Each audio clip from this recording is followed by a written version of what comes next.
Wow, thank you so much, Antonia.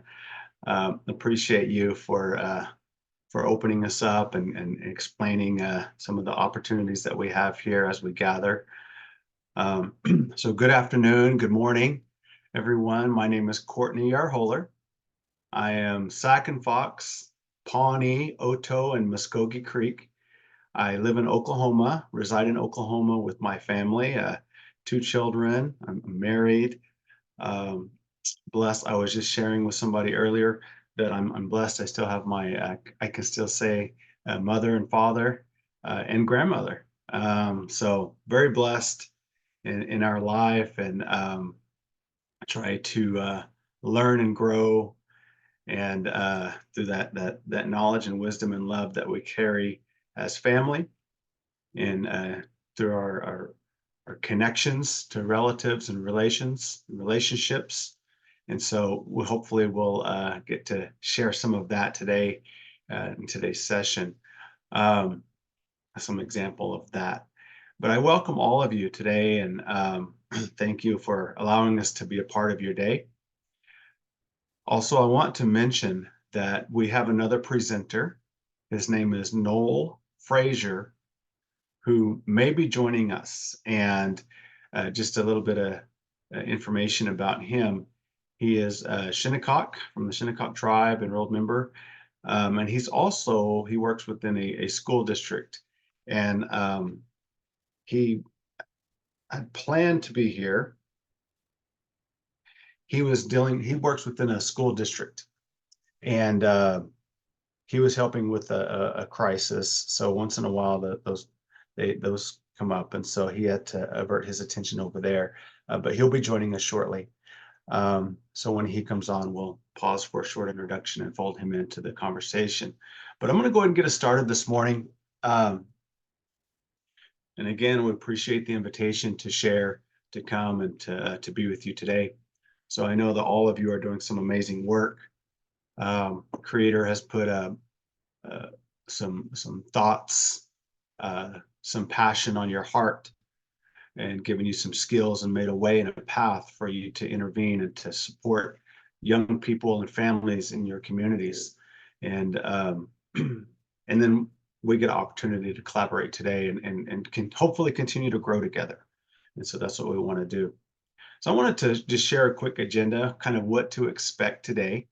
And again, we do the best we can within our limitations, right? So um, we are joining virtually, and we are limited on our time frame, but we're going to maximize as much as possible. So this is what we can expect today. We have a few topics and discussion topics that we're going to present. I'm going to start us off with some group agreements so that we can open in a good way, and then we're going to introduce the concept of the system of care framework. And as throughout the presentation, we'll begin to unpack that and how that system of care framework can work collaboratively to support the children, youth, and families that we're working with. We want to touch on a brief history and overview of historical trauma, have a little discussion on there. I feel like we'll talk more about that when that time comes. And then also the adverse childhood experiences, or ACEs. Some of you may have heard of that and are aware of that.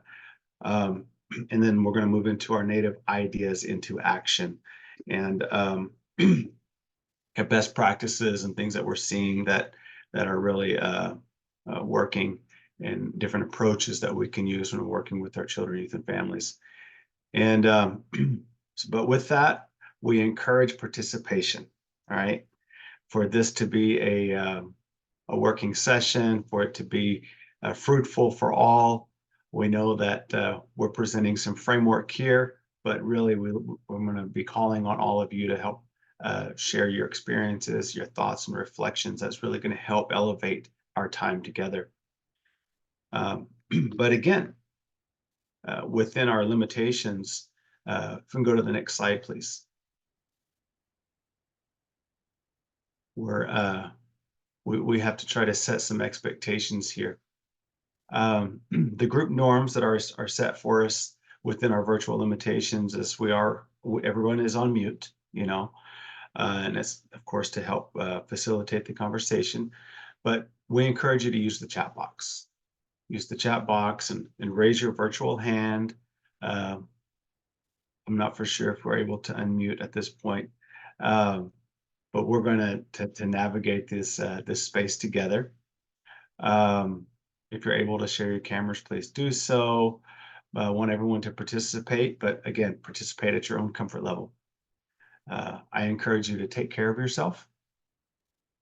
Take care of yourself, whether that's if you need to stretch, take a break, drink some water. You know, our elders and our teachers, they tell us that water is life and it's healing. They say I've heard it said that it's one of our first medicines. And so we encourage you to take that time and always have that water available. Practicing self-grace, you know, and whatever that looks like for you. And I know in our space, many of us may have heard the term self-care. And so in that spirit of self-care, I offer the term self-grace. And that's um, taking the opportunity to not be so hard on ourselves, especially those of us that are givers and that try to be helpers in our communities. Uh, Oftentimes we put others before us, and so just remember that we need that self grace too, and it's okay. It's okay to practice that self grace. As an additional resource, if there are anything that maybe somebody maybe there's information shared that brings up some memories or something, and anybody needs some additional support. We always want to share the 988 Lifeline as a resource. It is a national resource similar to 911, but 988 is for mental and emotional crisis situations. For an individual wants to call and ask for help for themselves, they'll get connected with somebody right away. Or if you are a helper helping somebody in a mental health crisis, you can call this line and you'll have a counselor there to help you through. But I wanted to offer that as a resource. So these are somewhat of group norms, you know, and when we talk about group norms, especially when we gather in groups like this, and again, we want this participation, but we know that it takes more than just me asking for participation. So I want to ask, what do you need from me and from your peers on the call to be able to participate and share and to give and to receive on this call? And so if you would please take a moment. I see some of you already utilizing the chat box. Thank you so much. That's amazing. That's great. If you would please take a moment and share your name, where you're chatting, your name, where you're coming in, calling in from, and then at least one thing that you need to contribute to a positive, caring, sharing space this afternoon. So we'll pause for a few minutes, for about a minute.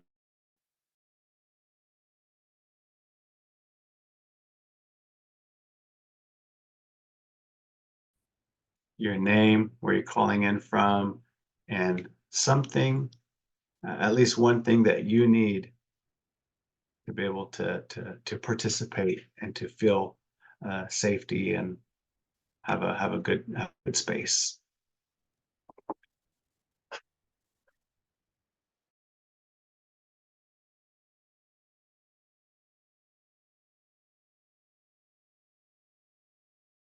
From Klamath, wonderful, wonderful. Alicia, thank you. Oh, wrap around.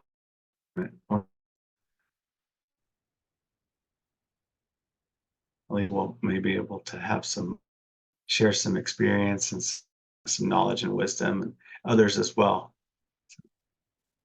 Wonderful. Calling in. Oh, Turtle Island.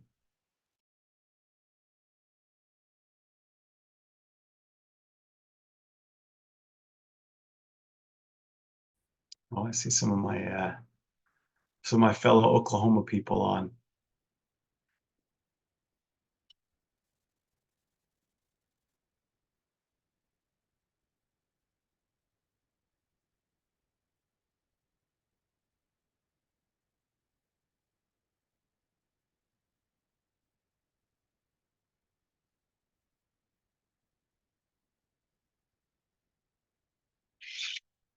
Thank you so much. Okay.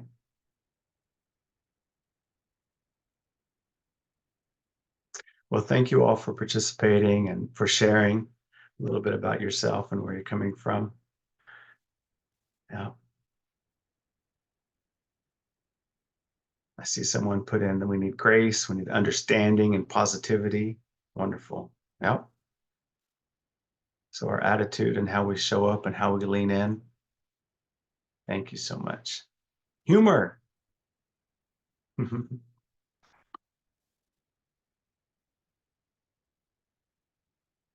Wow, we're coming in from all over. Wonderful, wonderful. I just love our love Indian country. I mean, we're so diverse, coming from all over. So much experience. Wonderful.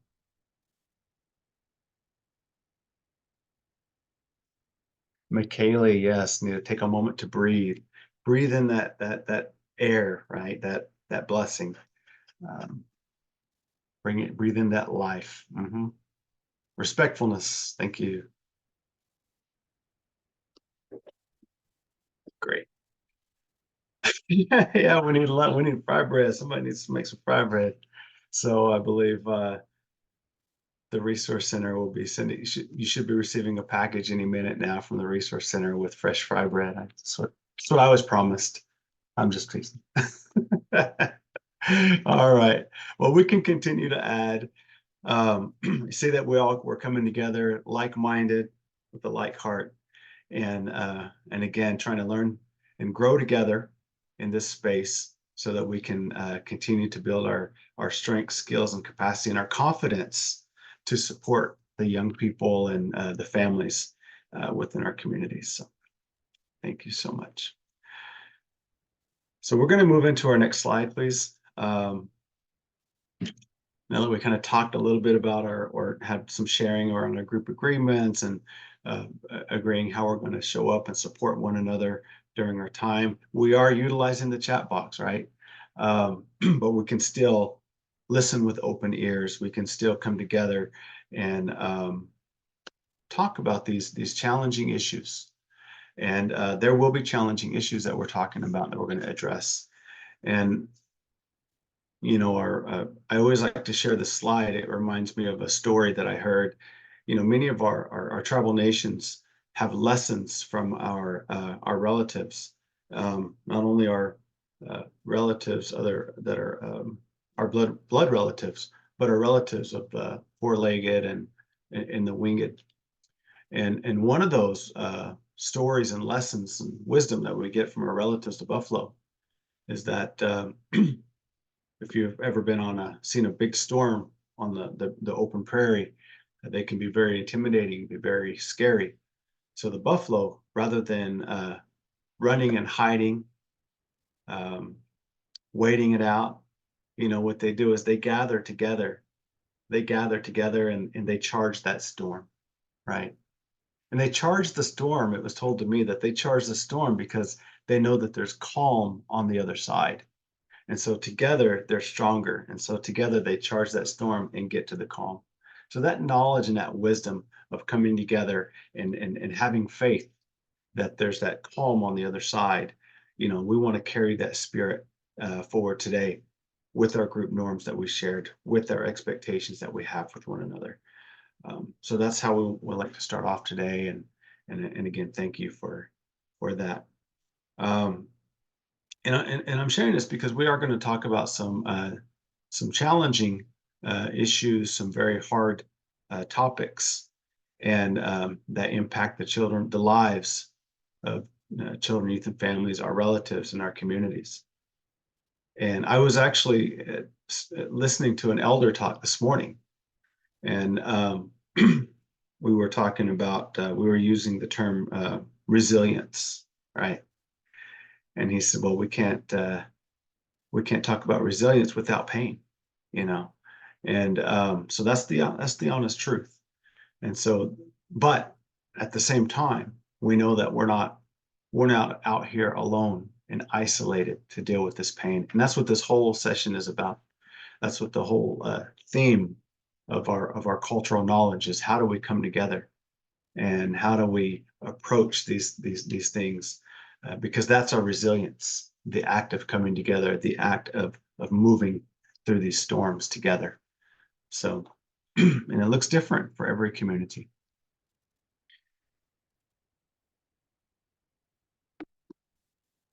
Next slide, please.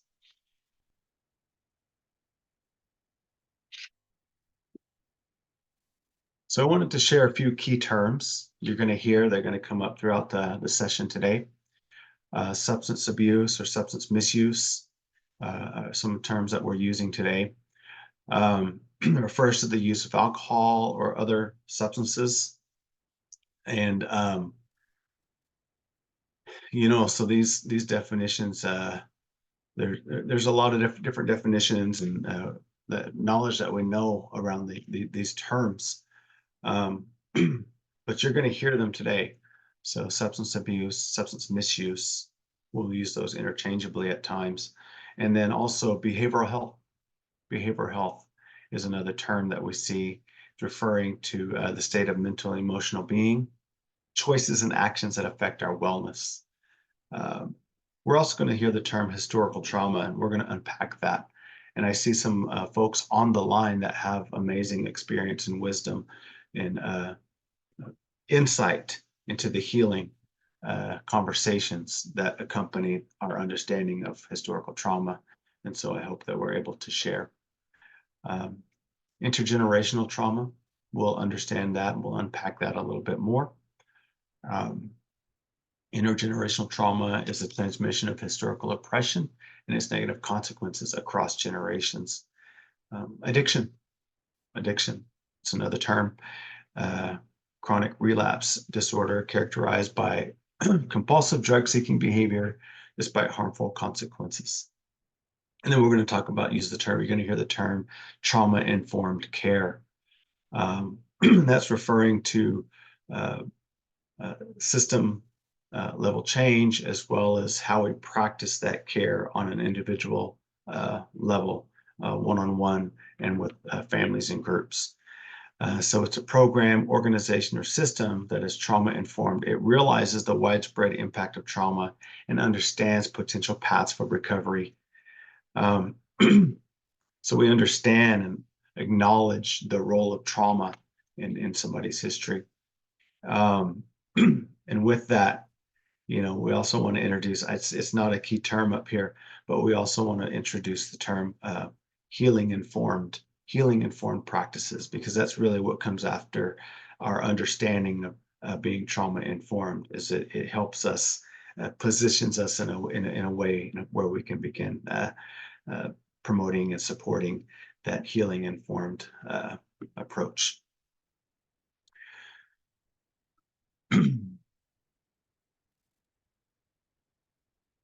I'm looking at the chat box just to see if there's anything in there that I missed, and it looks like I don't know where Stephanie's located, but her DoorDash, they deliver fry bread apparently, so that's good to know.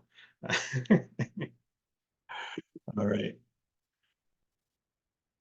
So what we're going to do is I'd like to begin this session by introducing this concept of, and many of you may have heard of it, and I think many of you I saw some keywords in here that were shared in the chat box that people are familiar with this concept of a system of care. I saw somebody mention that they're the wraparound coordinator or part of the wraparound department. And so what that tells me is that there's knowledge and wisdom within this group and understanding of a system of care. And so what I want to do is we worked on so I have a small consulting company called Evergreen Training and Development, and together I collaborated with another group, and we created this introductory video to introduce the concepts of system of care and what that could look like within tribal communities. And so we're going to start off with that video. I'm going to ask Antonia to go to the next slide and share that video. It does have sound, so just kind of want to be aware of that. And but we're gonna just begin with this introductory video. Thank you.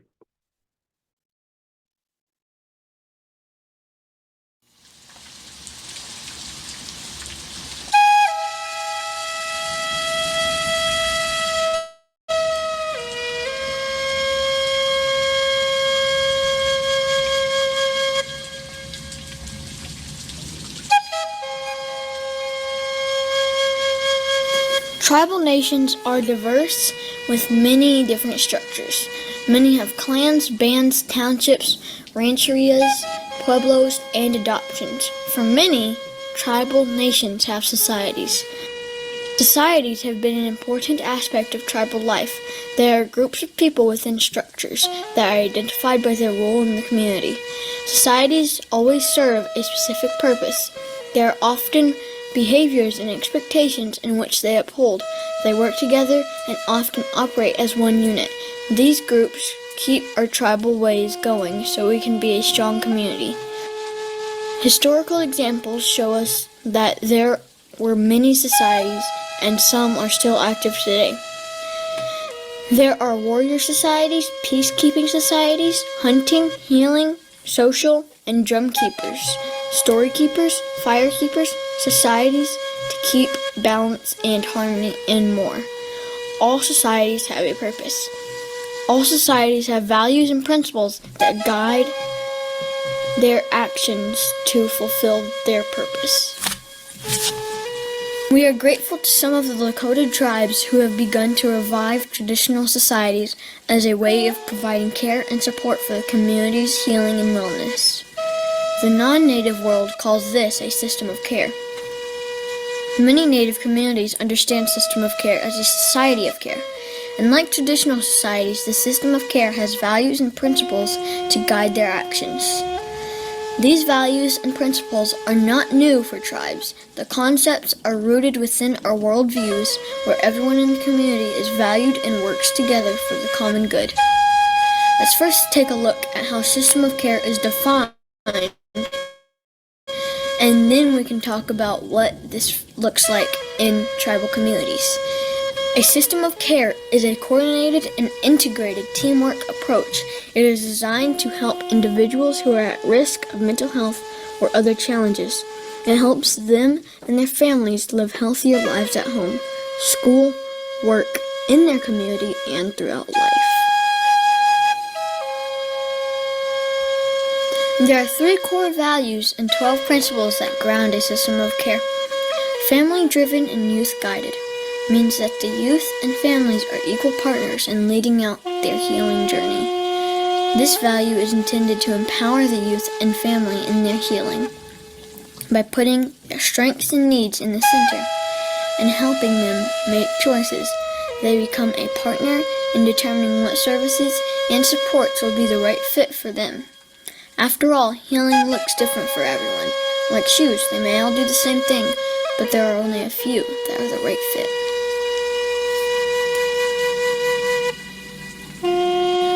Culturally and linguistically competent is a value that says all organizations, programs, and services reflect the cultural differences and cultural strengths of the people they are working with.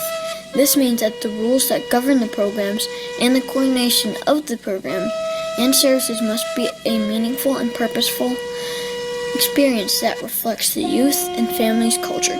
For example, I am a native youth and my grandparents are an important part of my life. They attend almost every function I am involved in. They should also be involved in any health and wellness plans I might have as well. The third value is that all programs, services, and supports are community-based. This means that services and supports should come from the community of the youth and family. It also means that the services and supports could come from trained professionals, but it could also come from cultural knowledge keepers within the community, like spiritual leaders or language speakers. Additionally, people who have lived experiences can also carry knowledge and wisdom. People like grandmas, grandpas, aunties, and uncles, people who really care about community members and provide lots of support in the community. These are called natural helpers. In our societies, everyone has a role and are part of the solutions to the challenges we must overcome. By being community-based, it obviously creates a warm environment where youth and families are more likely to thrive.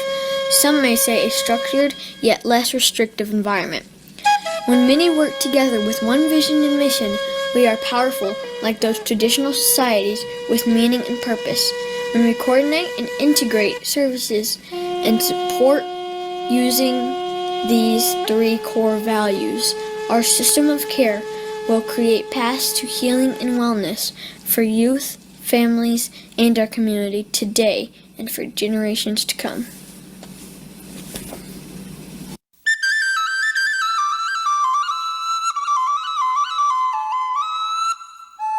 Right, thank you very much. Thank you, Antonia. Before we move on into discussing the slide, I want to welcome Mr. Noel Frazier, our other presenter today. And I didn't see him come on earlier, but I finally maximized my screen, moved some things around, but I want to welcome Mr. Frazier. He's joined us here, so I'm going to ask him to introduce himself and share with us where he's coming from and all of that. So, Noel. Tabutnet, Cortney. Akwe Wani Kasuk, Natusawis, Paquaris, Natusawis, Noel. Hello, good afternoon, everyone. My name is Gray Fox, and my government name is Noel. I'm coming out of Phoenix, Arizona, by way of Long Island, New York. I grew up on the Shinnecock Indian Reservation in eastern Long Island. I'm a high school social worker. I've been doing that for the past 14 years. I'm also have a private practice providing behavioral health services, counseling, as well as a small consulting firm as well, Full Circle Behavioral Health Consulting. So I'm happy and honored to be here. I see there's a lot of knowledge in the room. We have court clerks, wraparound services, youth program coordinator, courts, intertribal courts, children's law center, social workers, prevention program, case managers, youth resource center. This is what we're talking about. This is the support. And to get, to be able to work with the individual other agencies and organizations within the tribal communities to have those wraparound supports is just going to increase the protective factors for our youth. So I'm happy to be here and Tabutnet. Thank you. Thank you. All right, so we're going to continue on here and we're going to jump right into our slides. And we're going to begin to talk about and introduce this concept of historical trauma, but really just understanding the effects of history, right? And understanding that, and I love this image of the redwood tree here. Had the opportunity to visit the redwoods this past summer or this past year.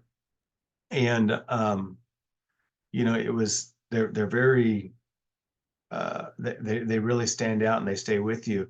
But, if you think about how long they've been around and the history that they've withstood, and we think about this idea of resilience, right?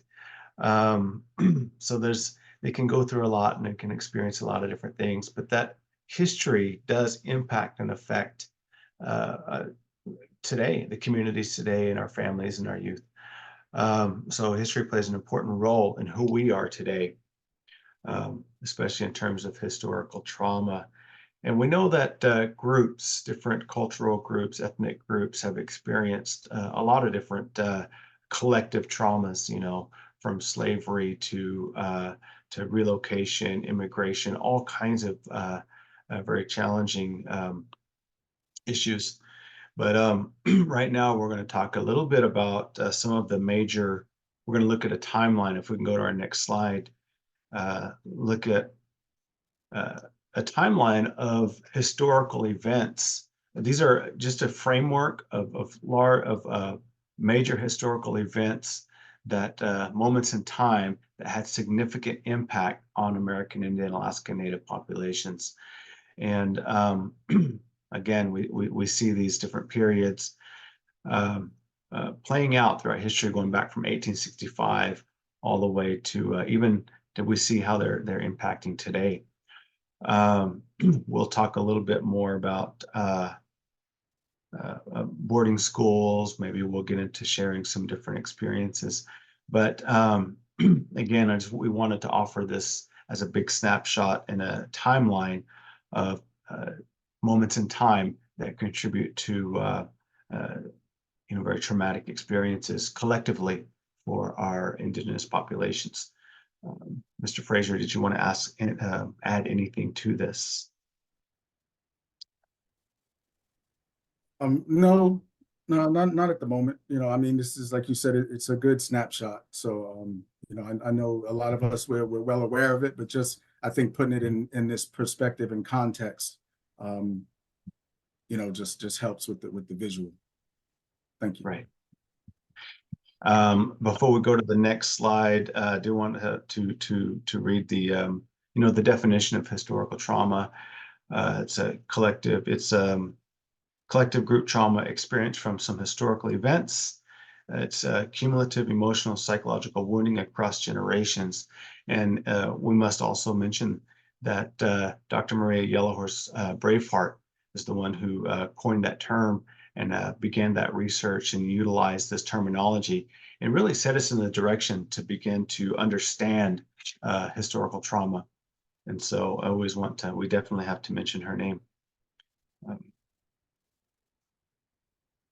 So if we could go to our next slide, please.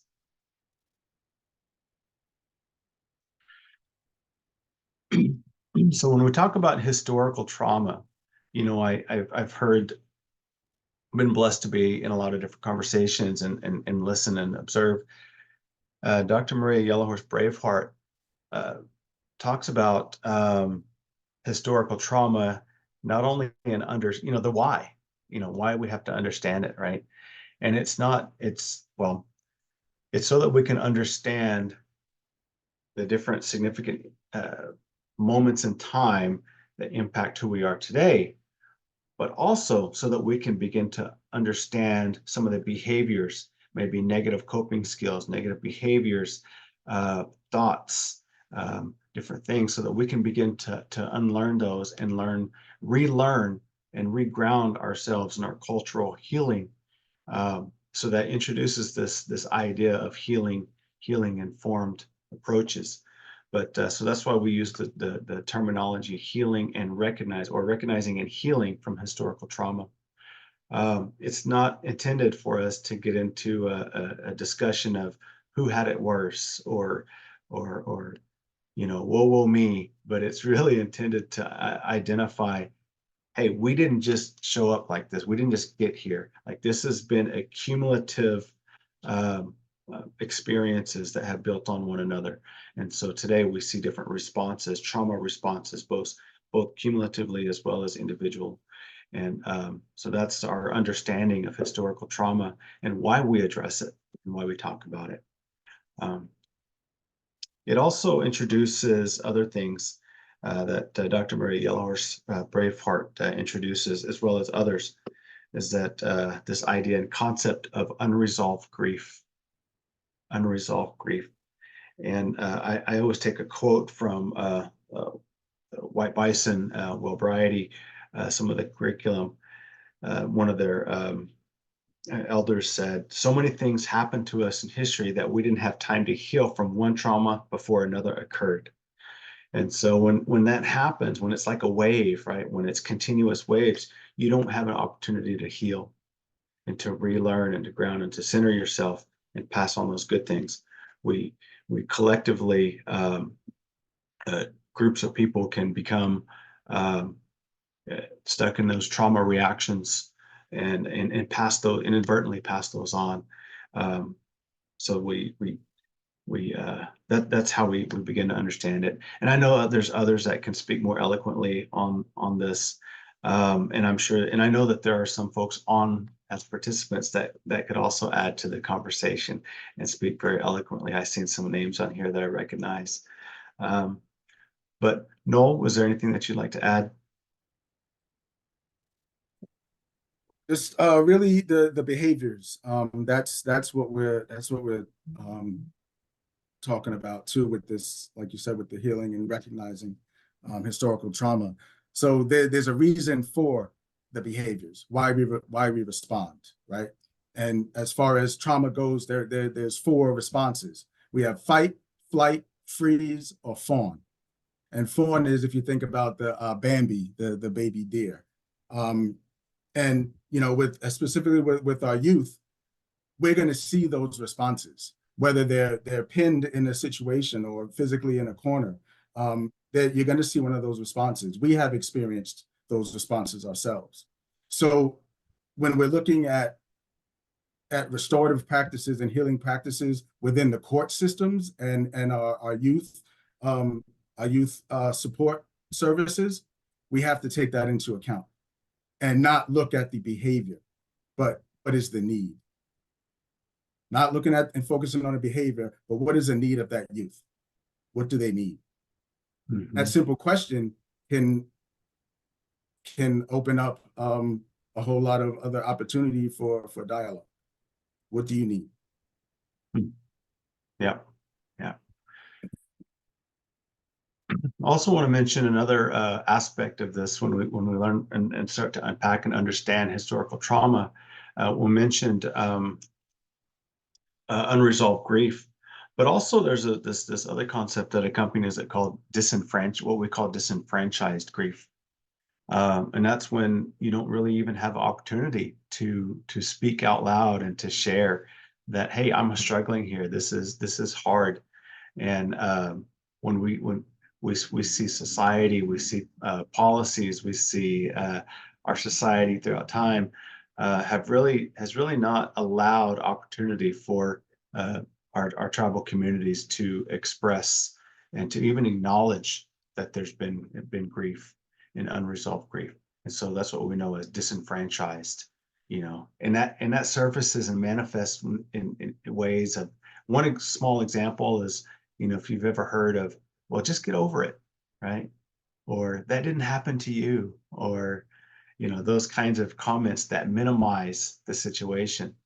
It really creates that negative, even that's a traumatizing environment that it creates, because it doesn't allow a person to even talk about and acknowledge the grief that's there. And without acknowledging it, how can we begin to heal from it? So again, this idea of disenfranchised grief accompanies unresolved grief, all impacts and effects of historical trauma. So now that we started talking about the effects of trauma, I'd like to go into our next slide, please. And so we'd like to use the chat box. We'd like to ask you to use the chat box and thinking about some observable behaviors. Again, I wanted to bring attention to our image that we have on the screen of the iceberg. Many of you may have seen the iceberg used in different ways. And the basic concept and understanding is that the iceberg is big, right? And the majority of the iceberg is underneath the underlying factors, the things that we cannot see, all right? And then there's small observable behaviors. So with this concept, and we're talking about trauma and the effects of trauma, ask these 2 questions. And if you could please share in the chat box your responses, that would be great. What impact does historical traumatic events have on Native youth?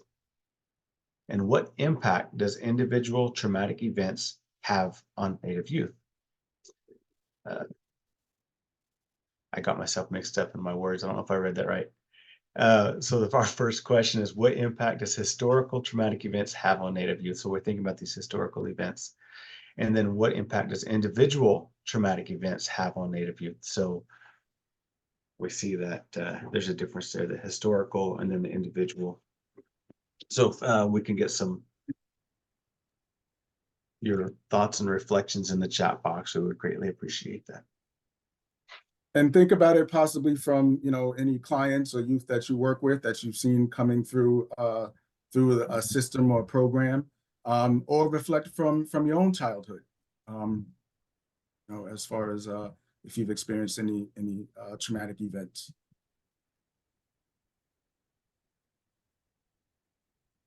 We're seeing low self-esteem, depression, lack of connection to family, community, and culture. Yes. And that's where we come in. Right. Yeah, we're seeing suicides, we're seeing drug use, trust issues. Loss of identity is a big one. Mhm. Mhm. Especially with our gang cultures infiltrating tribal territories. Mhm. Sexual trauma. Mhm. Yeah, becoming offenders. Yep.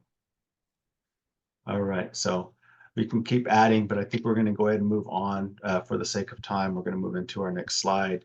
Um, and this So goes, understanding behaviors from a trauma-informed lens. Trauma-informed lens. So I have this quote in my office. It's a picture with a young lady on it. So it's beneath every behavior there is a feeling, and beneath each feeling is a need. And when we meet that need, rather than focus on the behavior, we begin to deal with the cause and not the symptom. Begin to deal with the cause and not the symptom. So what we're experiencing and what we're seeing are the symptoms. We're seeing the behaviors. We're seeing the substance use. We're seeing the lack in connection with their family and communities. So this ACE study it's been around for some time now. It started with the Kaiser Permanente Foundation and the CDC. So they did this large scale study in Northern California, in San Diego, 17,000 participants.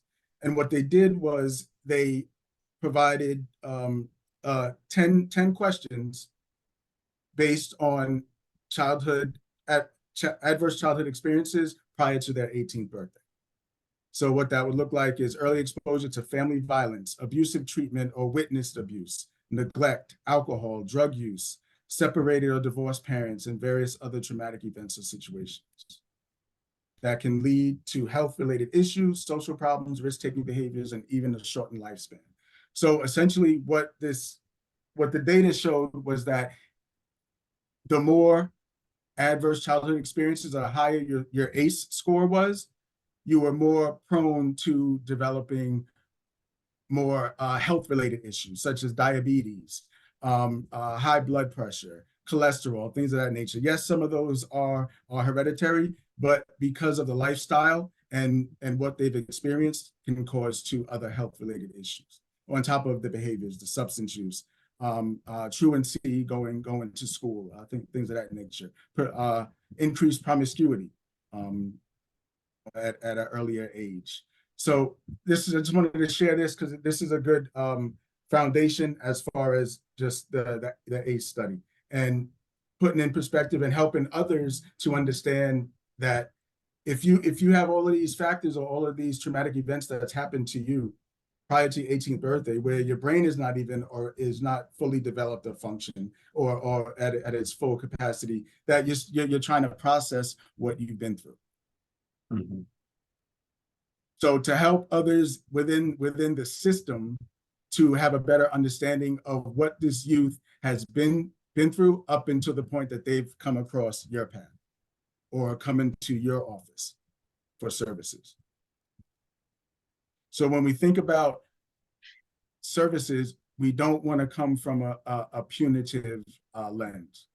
Restorative practices, bringing back cultural treatment and interventions within the framework of the tribal court systems, making sure that you're connecting with those Boys and Girls Club or youth programs and services to provide those services for the youth within the community, to get them reconnected. Slide, please.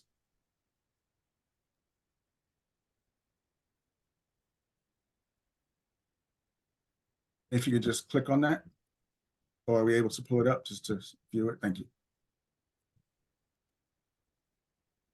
So we're not going to ask everyone to go through and do that. Yeah, no, not at all. I just want you to see the questions. If you're not, I'm sure possibly a lot of you are familiar with it, but this is just good to reflect back to help put things in perspective. And we can share the link Yeah, in the that's chat fine. box. And you'll have copies of the presentation.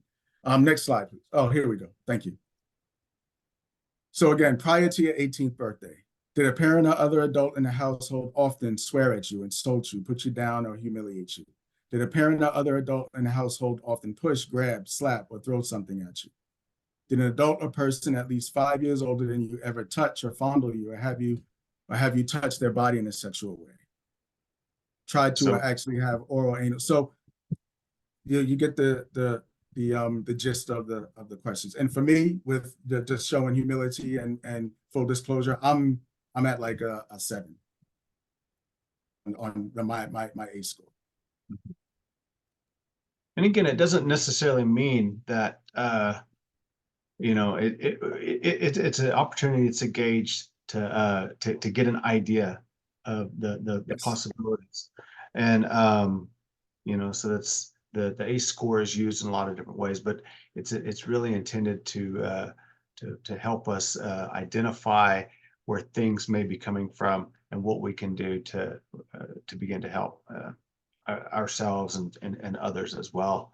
I'm reminded of the quote that I heard. It's when we talk about being trauma informed, it's learning to ask rather than what did you do? We will start asking what happened. What happened to you? And so it's a switch. It's a different perspective in how we approach it. So if we can go back to our This is just a tool. It's just a tool. Nothing, you don't want to use it to assess or anything, but it's a good tool and resource. exactly. Next slide, please. So some additional examples of adverse childhood experiences and exposure: emotional abuse, physical abuse, sexual abuse, neglect, household mental illness, witness to violence, racism, sexism, bullying, experience homelessness, natural disasters. Increased exposure to ACEs could result in substance use, adolescent pregnancy, anxiety, depression, heart disease, liver disease, suicide ideations, suicide attempt, death by suicide.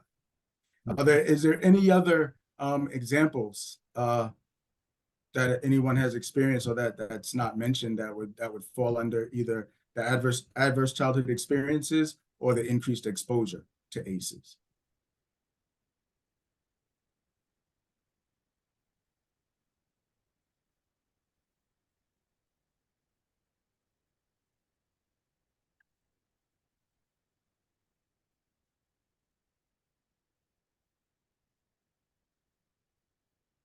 Next slide, please. I see we have a question. Do you have information on correlation between autoimmune disease and trauma?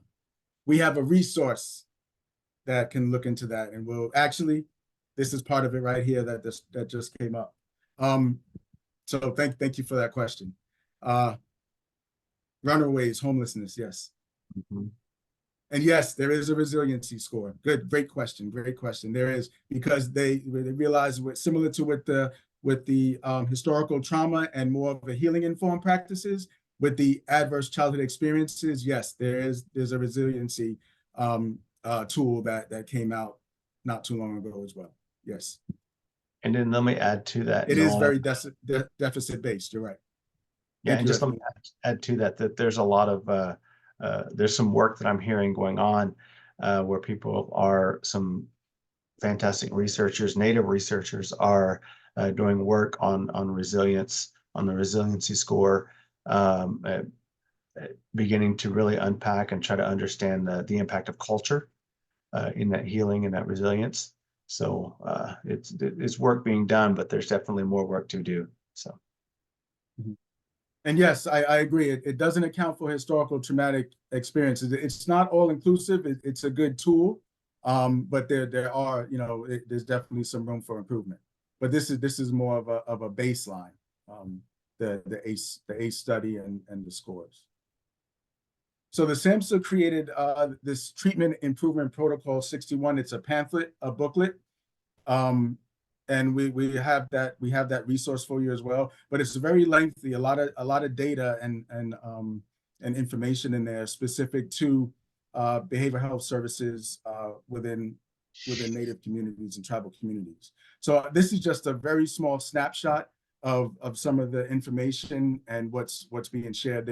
There's tools in there, there's resources specifically for tribal courts. And it's basically how to incorporate indigenous practices within the mental health and behavioral health field, and what programs have been working. So first bullet point: American Indians and Alaska Natives are less likely to drink than white Americans. However, those who do drink are more likely to binge drink and to have a higher rate of past year alcohol use disorder than other racial and ethnic groups. So typically, I don't know it for everyone, but for me, it was always the other way around, I felt, until we did our own research. So we're not actually at the highest rate for alcoholism. Although some professionals have suspected that genetic factors play a part in the high rates of substance abuse among American Indians and Alaska Natives who use alcohol or drugs, this is incorrect. There are no genetic factors unique to Native Americans that are associated with high rates of substance use. Again, to me, that was another false statement that I've heard within professional circles and trainings and workshops, but that's not the case. Likely reason for today's high rates of substance use, suicide, violence, and domestic abuse among American Indians and Alaska Natives are due to the fact that their communities are exposed to a greater degree. Our communities are exposed to a greater degree.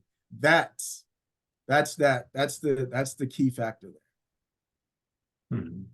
And like Cortney and I were talking, the difference between Native communities and other communities within the U.S. is that we're all connected.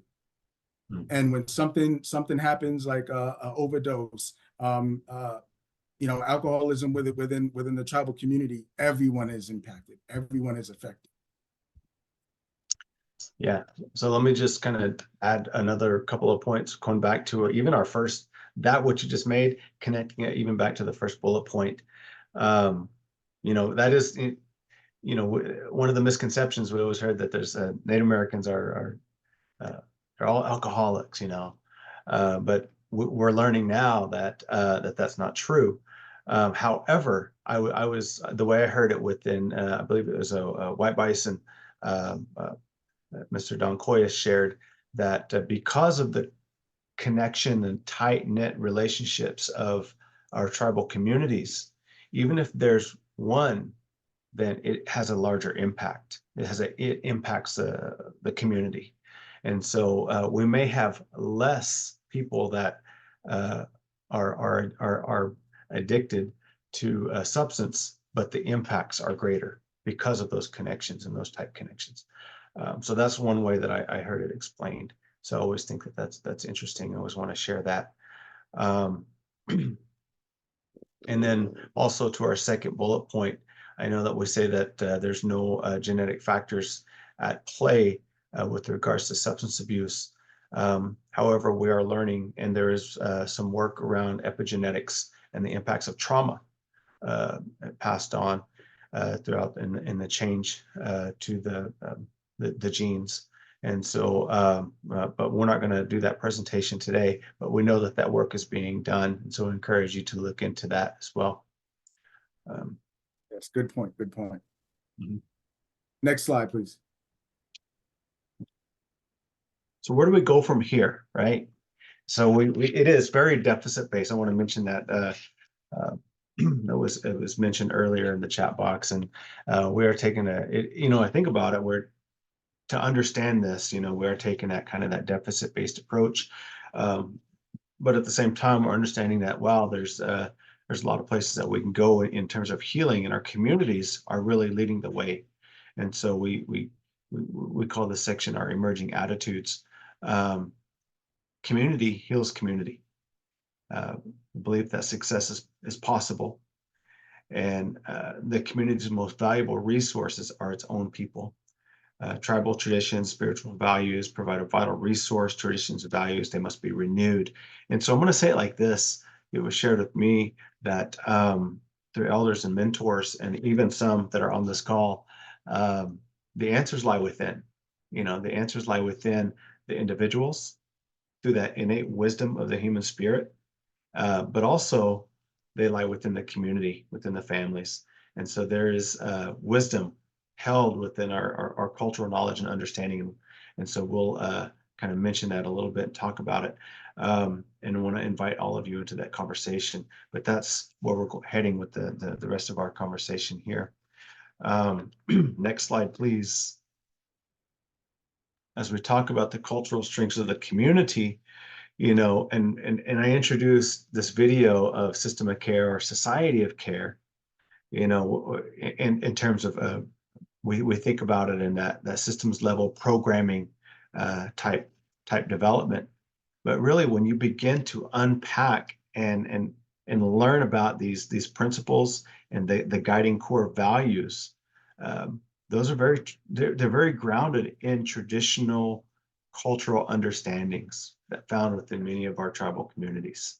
And so, you know, we look at the programs that are being developed, and we think about culture and incorporating culture. It's not necessarily, we got to switch that language around rather than thinking about incorporating culture, right? It's not sprinkling beads and feathers on top of something, but it's really looking at what are the core cultural values and how are we operationalizing those and creating a system where that's going to support our young people and families.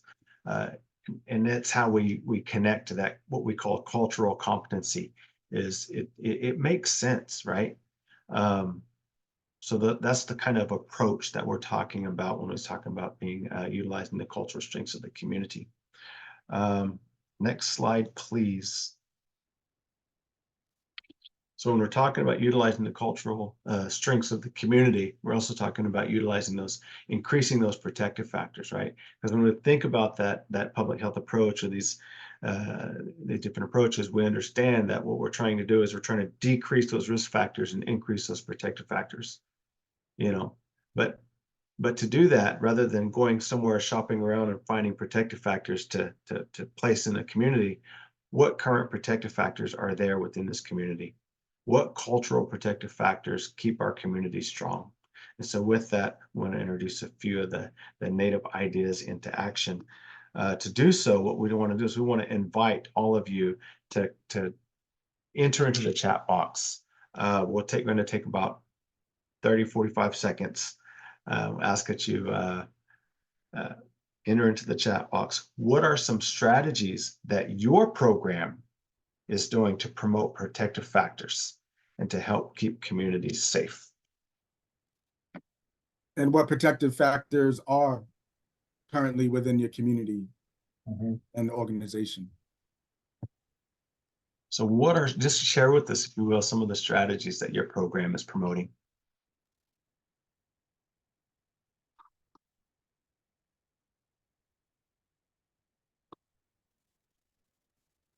Thank you. Thank you. Kathleen, thank you so much. You're always a wealth of information.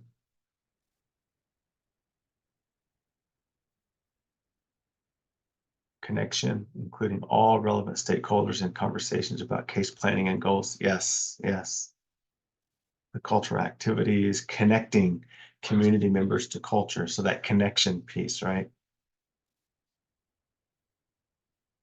I love to see the education department. That's huge. Yep. Behavioral health services, absolutely. Food. Yep, safety planning is huge for youth buildings, mandatory reporting. Yes, yes. Maslow's hierarchy of needs. We got to make sure food, shelter, safety, and security. Good. Next slide, Court. Yes.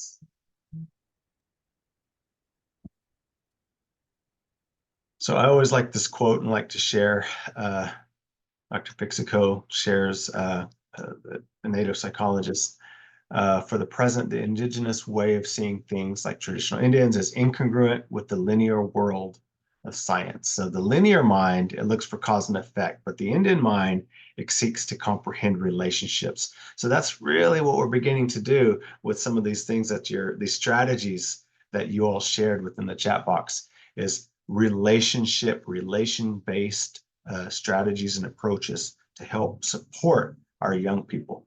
And so I want to thank you again for sharing those strategies, because it's that Indian way, that indigenous perspective and world approach really is relationship based. Next slide, please. Here we introduce, this image was within the film, the short video that we watched at the beginning of the presentation, the system of care or society of care framework. And this image really allows us to see the different helping systems that can be within our communities that are intended to help, right? They're intended to help individuals, youth, and families. Society of care, system of care value says that when we integrate and we coordinate these systems and they're working together, then they can be very helpful for our family, individuals and families. And of course, including those natural helpers and those community strengths, cultural strengths within the community. We also learn the reason we think about the history of system of care and how this whole concept became a reality is and began to develop is to recognize that sometimes our young people and families are navigating multiple systems. And when these systems are not communicating, it can become very challenging. And it can end up setting them up for failure. And then they become labeled or categorized as non-compliant with their plan, their safety plan, or their treatment plan, or whatever it might be. Maybe they miss an appointment with their PO because they're trying to, maybe they don't have a ride or whatever it might be. So again, the system of care approach and wraparound approach really is integrating and coordinating all the systems within the community to support the success of the young person and family.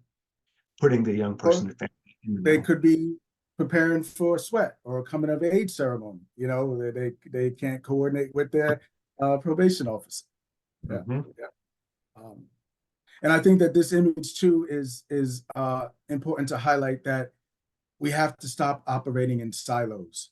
I don't know about you all, but other tribal communities I've worked in and mine, that everybody is doing something, but they're not communicating. They're not communicating, and that coordination of care and support is weak, and that needs to be strengthened. So breaking down those silos is very important. Right. Building those relationships with the other agencies. Next slide, please. So I want to be conscious of time as well. So yes. we got about 6 minutes or so. Okay. So we're going to try to just kind of skim over some of these, the next few slides. So just some treatment modalities and interventions. I'm sure that, it's some familiar. Cognitive behavior therapy, dialectical behavioral therapy, motivational interviewing, EMDR, IOP programs, intensive outpatient programs, medication management. From the behavioral health side, these are other treatment modalities and interventions that can be incorporated within the treatment planning, interventions through the court systems, things of that nature. Next slide, please. I just wanted to share this image. I wanted to, see if is there anyone that's currently using the medicine wheel concept within any of their agencies or for services. I use this daily for myself and also within my private practice as a way to help individuals maintain and recognize and understand balance within themselves. It's very important to make sure that we're feeding each of these areas, on a daily basis, our mental, our physical, our spiritual, and emotional well-being. For that balance, that's going to help us to navigate these two worlds that we're living in. So I just, this is just a good visual and a good concept. I've even done camps where I've worked with the youth and they created their own medicine wheels. And they took that with them, and this is a living, this is a living framework, it evolves with the individual. Next slide, please. Yeah. Also, just a reminder that you make it your own, right? Based off of the culture and the understanding from your tribe, your region, your culture, because we know our tribes have different understandings and ways to utilize that framework, that medicine wheel framework. utilizing different colors, different things like that. So adapt it, make it yours, right? So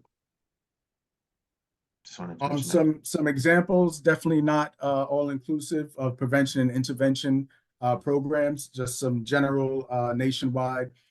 Community schools bridge the gap between home, school, integrated community. Create community events, health fairs, family Olympics, cultural nights, family nights, connecting with local Boys and Girls Club and other existing programs.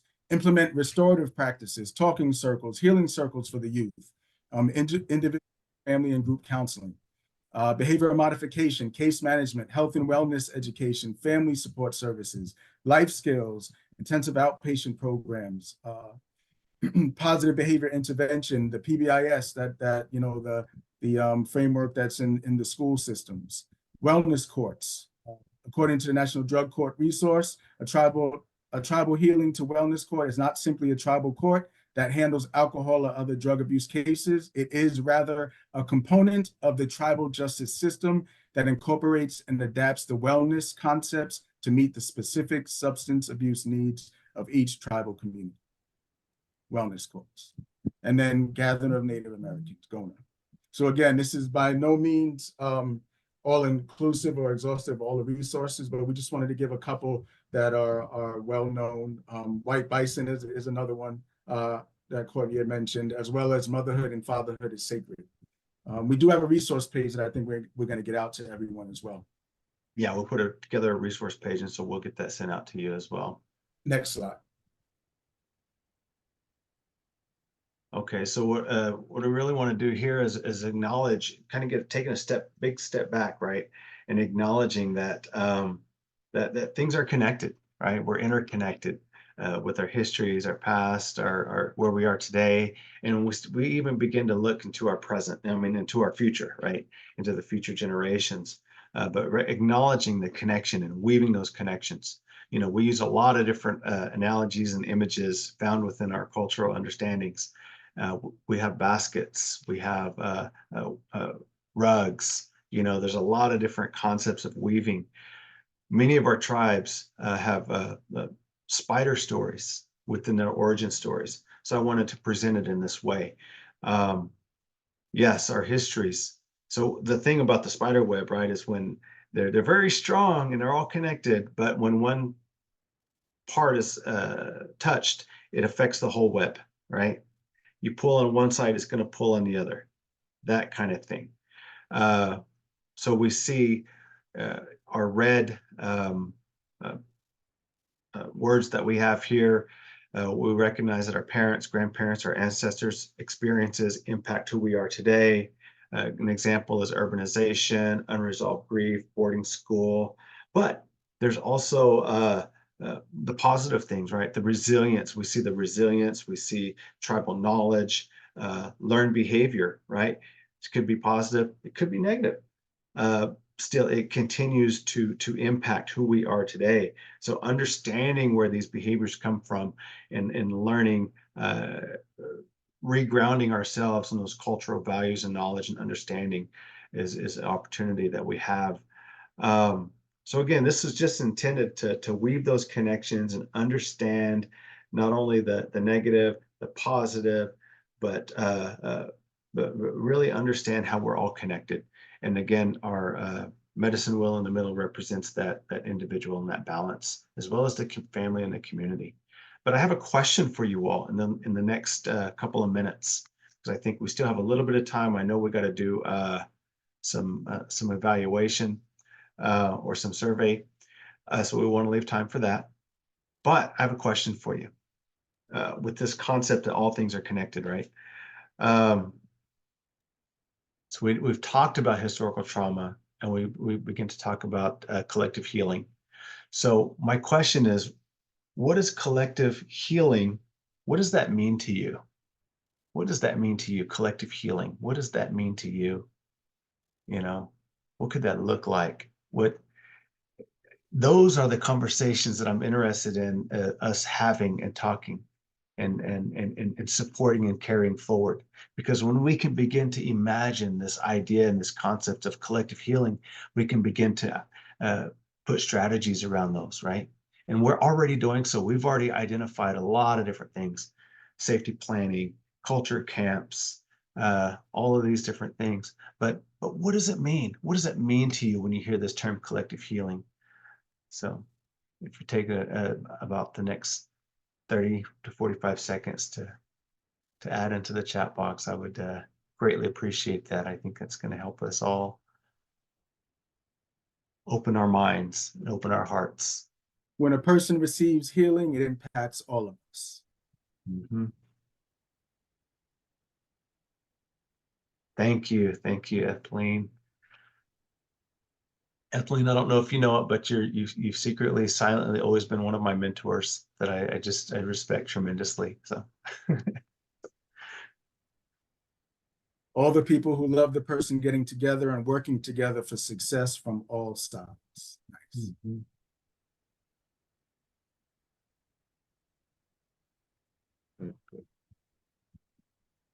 Great. Thank you. I think it's an opportunity for us, even if you take this question and you marinate on it, challenge yourself to think about it, to be open, right? We don't have to have all the answers right now, but when has somebody asked us that question? When have we given ourselves permission to think about what does collective healing look like and how am I contributing to it? So, and for me, something that comes to mind is vulnerability and humility. Allowing that space and not be judged. Yeah.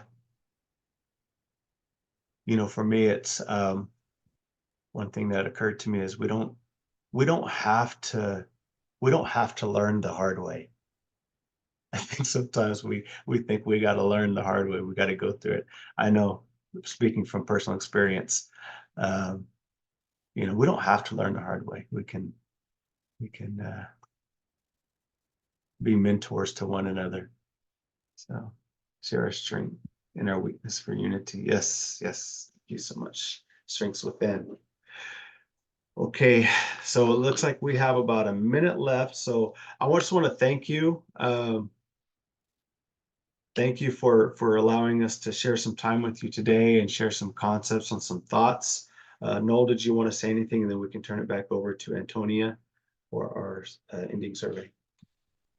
I just hope that this short time together that you gotta we just scratched the surface, but hopefully there'll be more to come. But hopefully we gave you a little bit more tools to add to everyone's toolbox today, and just to kind of continue to think with the open mindset and not a fixed mindset. Open mindset. To boot Oh, okay. Antonia, I believe this is you. Hello, everyone. Please take the next 1 or 2 minutes to complete our end of session evaluation. This evaluation is always anonymous and it tells us how we did.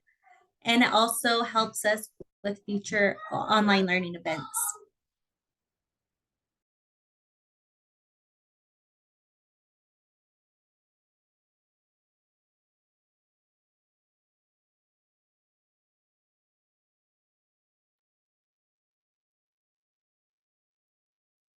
Well, everyone is completing that. Again, I just want to say thank you, not only for the time today, but thank you for responding and getting up each and every day, and being a part of this world and a part of the solution to somebody in their life that might be struggling. You're answering that, listening to that passion, that fire within, and you know, Creator put us on this path, and so I want to thank you for responding and answering that request from the Creator, and so being a helpful person in this world and with the families that you're working with. So I want to thank you for that. We appreciate you. Continue to be intentional. Everyone here today is intentional. They showed up. Yes. So thank you, and continue to be intentional about life. When we ask someone how they're doing, listen for that response. Listen for that response. be prepared for that response. Yeah. Take our time, right? All right. Well, we will catch you all again, and I know our paths will cross yet again. So thank you.